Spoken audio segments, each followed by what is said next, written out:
That's the definition of insanity, my friend. You wake up early, drag yourself to work, clock in for 8 hours at a job you hate, commute back home and crash on the couch. And then what? You are wasting hours scrolling through social media or binge watching some stupid Netflix series until it's time for you to crawl back into bed. Then you do it all over again and again and again and again.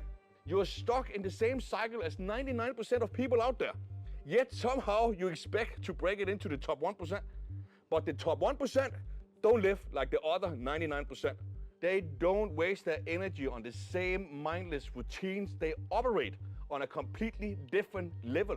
They have totally different habits than the average person, which gets them totally different results than the average person. Because let's face it, if you're watching this, you don't want to be average, right?